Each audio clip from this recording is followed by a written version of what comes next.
Shalom saudara Bapak Ibu dimanapun saudara berada. Kita berjumpa kembali di program Bible Study CK7. Saya percaya program ini memberikan banyak manfaat, benefit, berkat kepada kita semua. Karena kita belajar firman Tuhan.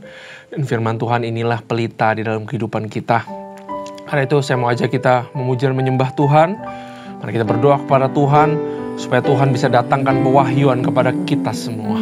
Ya radabasi kita kata ya radabasi. Baik Tuhan, kami butuh Kau Tuhan. Ya radabasi kita kata ya rala ya radabasi kita kata ya radabasi. Ya radabasi.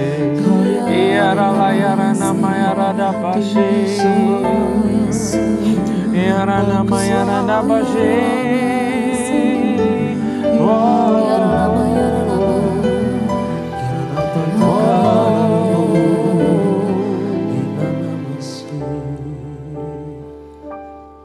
Ku beri kemuliaan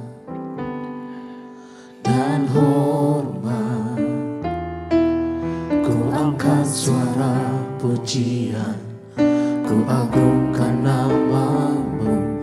Ku beri kemuliaan dan hormat, ku angkat suara pujian, ku agungkan namamu. Sebab Kau besar, perbuatanmu ajaib, tiada seperti Engkau, tiada seperti Engkau. Sebab Kau besar, perbuatanmu ajaib, tiada seperti Engkau, tiada seperti Engkau.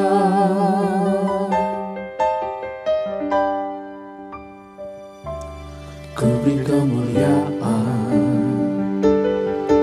dan hormat, ku angkat suara pujian, ku agungkan namamu.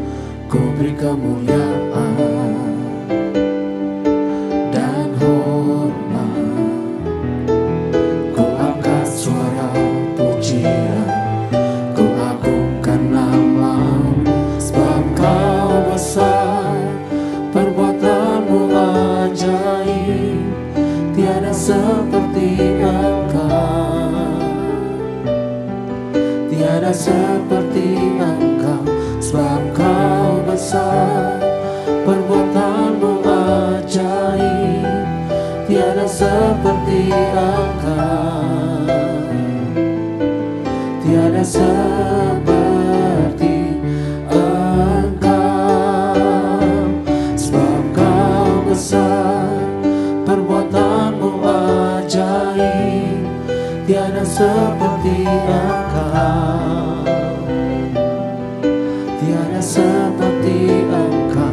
Sebab Kau besar, perbuatanmu ajaib, tiada seperti Engkau, tiada seperti Engkau. Sebab Kau besar, perbuatanmu ajaib, tiada seperti Engkau, tiada seperti Engkau. Sebab Kau besar, perbuatanmu ajaib, tiada seperti Engkau, tiada seperti Engkau.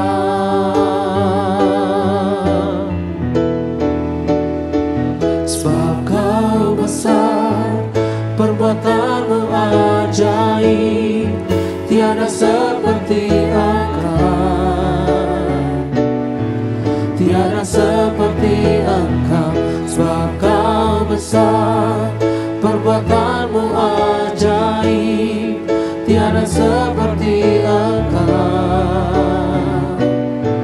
tiada seperti Engkau.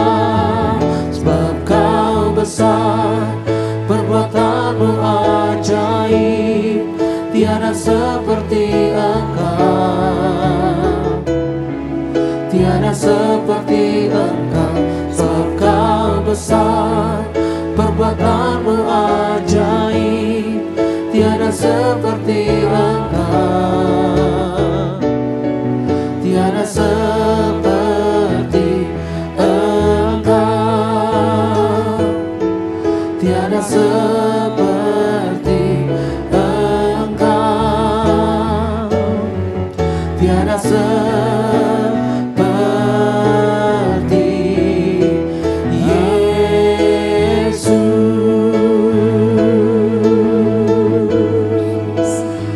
Tiada seperti Engkau, seperti perbuatanmu sungguh besar, bagi setiap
Bapa, kemuliaan, kehormatan, syukur selama-lamanya bagi Engkau Tuhan. Izinkan kami masuk ke dalam firman-Mu dan dapatkan pewahyuan daripada-Mu. Urapi lidah bibir hamba-Mu. Urapi kami semua Tuhan, supaya kami mengerti firman-Mu. Terima kasih Tuhan, hanya di dalam nama Tuhan Yesus. Kami siap untuk belajar. Haleluya. Amin. Mari kita buka firman Tuhan, saudara. Firman Tuhan Mazmur pasal ke-33. Ya, Mazmur pasal ke-33 dengan perikop puji-pujian kepada Allah Israel. Ya, kalau baca perikop sudah tahu, it is about worship. Ya, puji-pujian kepada Allah Israel. Bersorak-sorailah hai orang yang benar dalam Tuhan. Sebab memuji-muji itu layak bagi orang-orang jujur. Bersyukurlah kepada Tuhan dengan kecapi, bermazmurlah baginya dengan gambus 10 tali. Nyanyikanlah baginya nyanyian baru. Petiklah kecapi baik-baik dengan sorak-sorai, sebab firman Tuhan itu benar. Segala sesuatu dikerjakannya dengan kesetiaan. Ia senang kepada keadilan dan hukum, bumi penuh dengan kasih setia Tuhan. Oleh firman Tuhan langitlah dijadikan, oleh nafas dari mulutnya segala tentara. Jadi Daud sedang memuji Tuhan karena perbuatan Tuhan. Ia mengumpulkan air laut seperti dalam bandungan. Ia menaruh samudra raya ke dalam wadah. Biarlah segenap bumi takut kepada Tuhan. Biarlah semua penduduk dunia gentar terhadap Dia. Sebab Dia berfirman maka semuanya jadi. Dia memberi perintah maka semuanya ada. Tuhan menggagalkan rencana bangsa-bangsa. Ia meniadakan rancangan suku-suku bangsa. Tapi rencana Tuhan tetap selama-lamanya. Rancangan hatinya turun-temurun. Berbahagialah bangsa yang Allahnya ialah Tuhan. Suku bangsa yang dipilihnya menjadi miliknya sendiri. Tuhan memandang dari sorga, Ia melihat semua anak manusia. Dari tempat kediamannya Ia menilik semua penduduk bumi. Dia yang membentuk hati mereka sekalian, yang memperhatikan segala pekerjaan mereka. Seorang raja tidak akan selamat oleh besarnya kuasa, seorang pahlawan tidak akan tertolong oleh besarnya kekuatan. Kuda adalah harapan sia-sia untuk mencapai kemenangan, yang sekalipun besar ketangkasannya tidak dapat memberikan keluputan. Sesungguhnya mata Tuhan tertuju kepada mereka yang takut akan Dia. Ya, kalau saudara lihat narasi yang diberikan dari awal itu bermazmur tentang kebesaran, kebaikan Tuhan, puji-pujian kepada Tuhan. Lalu sekarang dia tiba-tiba masuk kepada mata Tuhan tertuju kepada mereka yang takut akan Dia. Ya, jadi penyembahan yang sesungguhnya adalah justru yang lebih di dalam kita. Ekspresi sebuah penyembahan adalah puji-pujian. Tapi sebenarnya yang menjadikan penyembahan itu harum atau berkenan di hadapan Tuhan adalah siapa Dia. Apakah Dia orang yang takut akan Tuhan atau tidak. Ya, ayat 19, untuk melepaskan jiwa mereka daripada maut dan memelihara hidup mereka pada masa kelaparan. Jiwa kita menanti-nantikan Tuhan, Dialah penolong kita dan perisai kita. Ya, karena Dia hati kita bersuka cita, sebab kepada namanya yang kudus kita percaya. Kasih setiamu ya Tuhan kiranya menyertai kami, seperti kami berharap kepadamu. Nah saudara, this is a call to worship. Daud mengingat kembali apa yang dilakukan Tuhan, kebesaran Tuhan, kehebatan Tuhan. Nah, bagaimana dengan kita saat kita menyanyikan puji-pujian buat Tuhan? Apakah hanya sekedar lip service yang keluar kata-kata karena menyanyi sudah menjadi rutinitas? Ataukah kita benar-benar pakai pikiran kita dan hati kita mencari kebesaran dan kehebatan, pertolongan Tuhan dalam kehidupan kita. Dan karena ada hatinya di situ, maka terpancar keluar perkataan pujian yang powerful. Kalau saudara, saya bilang kepada saudara, thank you ya, terima kasih ya. Kira-kira saudara gimana? Oh oke, welcome. Tapi kalau saya bilang kepada saudara, saudara bantu saya misalkan. Tapi saya bilang, aduh bro, thank you ya. Aduh, thank you banget. Kayaknya gue gak bisa lewat kalau gak ada lu. Bener-bener, this is very big. I owe you. Aduh, thank you banget ya. Kira-kira respon orangnya gimana? Dia pasti akan lebih di-appreciate daripada kita sekedar ngomong, terima kasih ya. Gitu, datar seperti itu. Penyembahan begitu saudara. Di dalam kita bernyanyi memuji Tuhan tuh harus ekspresif. Makanya saya bingung orang Kristen yang kalau di gereja penyembahan diem aja. Ngapain lu ke gereja? Ngapain kamu pergi ibadah? Menyembah itu harus ekspresif. Mengangkat tangan, berlutut, melompat-lompat, menari. Ini bukan supaya ini jadi kayak event, kelihatannya meriah dan segala macam. No. Apalagi yang worship leader, kalau melompat tuh benar-benar melompat buat Tuhan.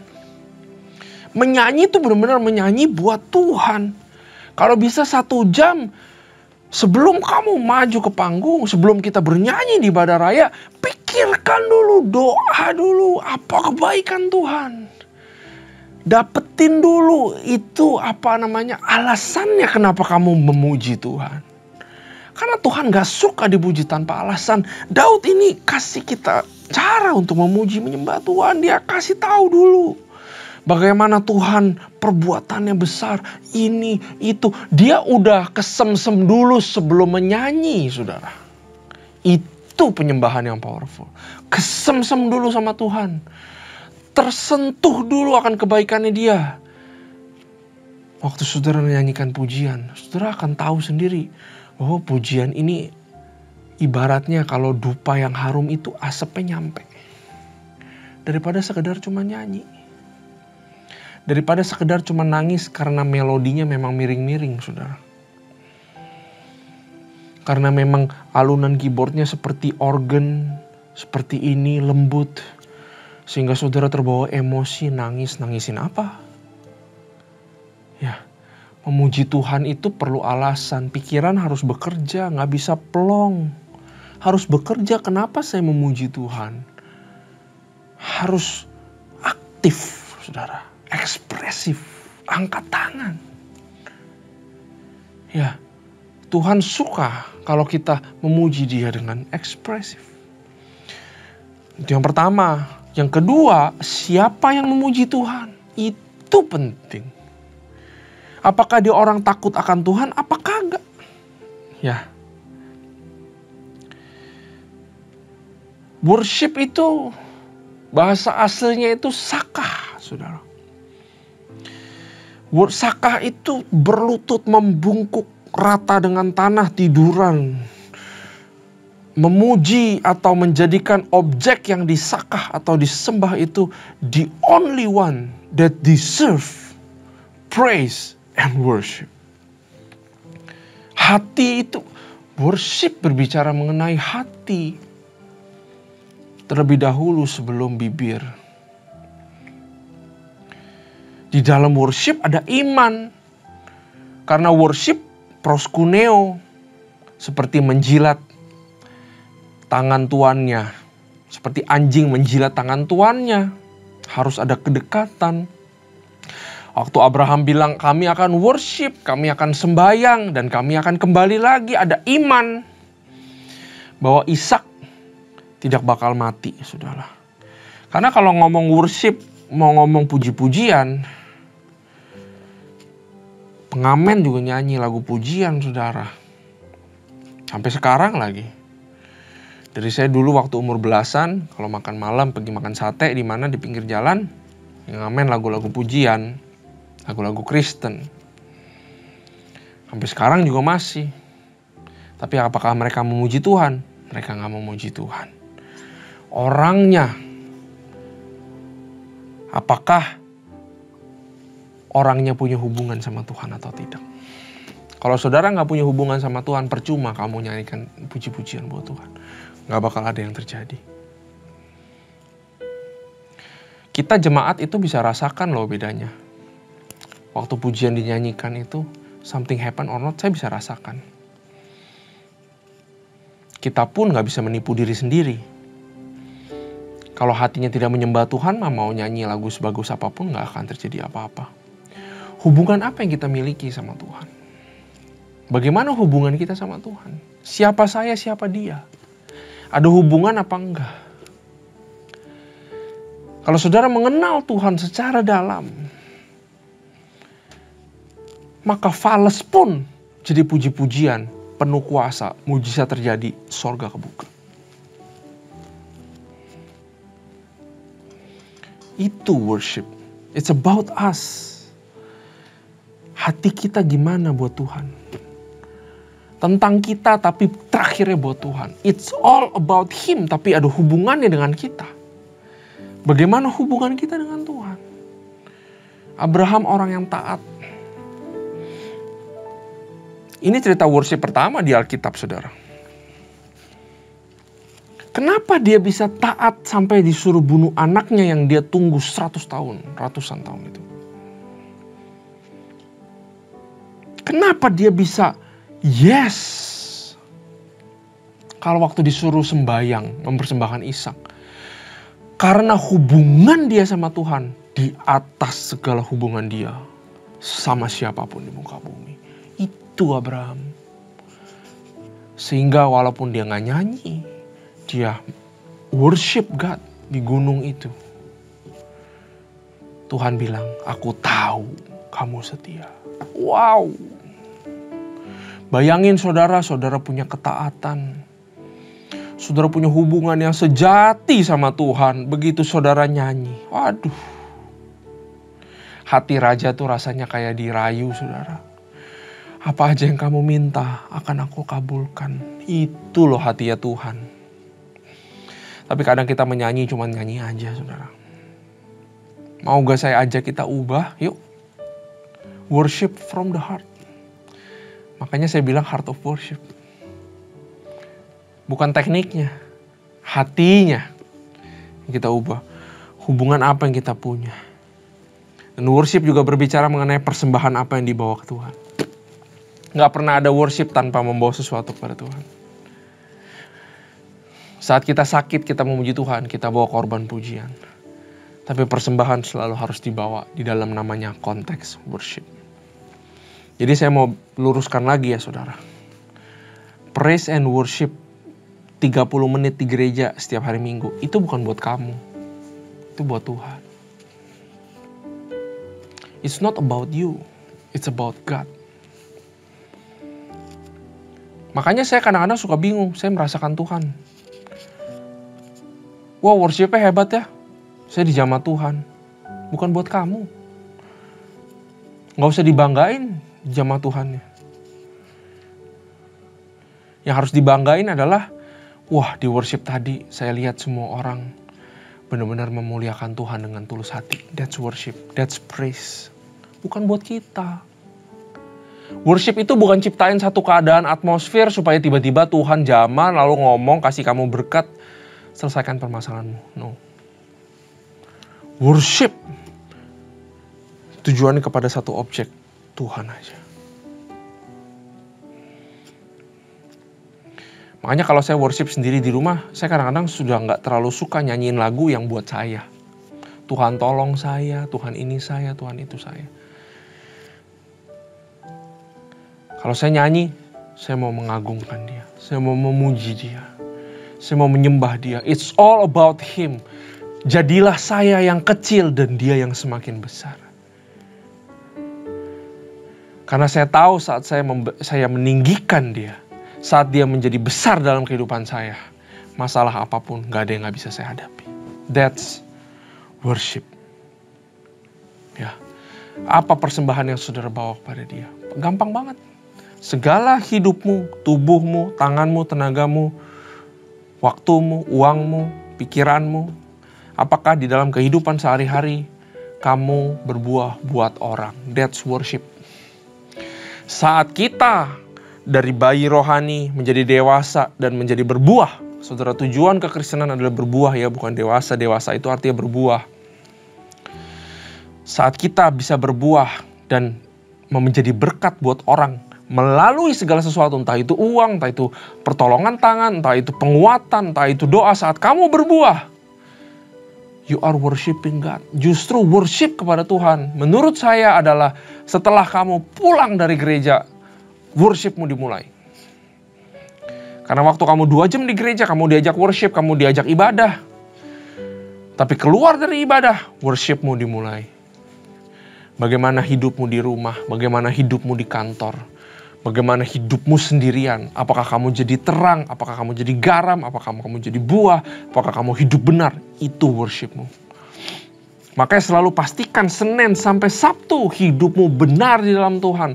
Hidupmu berbuah buat orang. Ketika kamu nyanyikan pujian, kamu gak perlu bawa apa yang aneh-aneh ke Tuhan. Kamu tinggal bawa dirimu sendiri sebagai persembahan yang hidup. Yesus begitu. Apa yang dia lakukan itu benar-benar berkenan di hadapan Allah. Sehingga waktu dia menyembah Tuhan, dia bilang, aku adalah This is myself, aku gak punya apa-apa. Tapi persembahan yang hidup itu adalah diriku sendiri. I submit to you, Lord. This is my worship, myself, jiwaku, rohaniku, badanku buat Engkau. Wah, itu adalah persembahan yang harum di hadapan Tuhan. Saya ajak kita semua untuk berubah. Saya ajak kita semua untuk bertobat. Put value, put makna di dalam momen praise and worshipmu. Put value, put kebenaran, put value ini berbuah buat orang dalam segala area kehidupanmu. Maka kehidupanmu akan menjadi kehidupan yang menyembah-nyembah puji-pujian kepada Allah Israel. Amin. Terima kasih Tuhan buat firman ini. Biar ini menegur dan mengingatkan kami semua. Supaya kami perhatikan the true heart of worship itu. Terima kasih Tuhan buat firman ini. Terima kasih buat pewahyuan ini. Hanya di dalam nama Tuhan Yesus Kristus. Haleluya. Amin. Tuhan Yesus memberkati.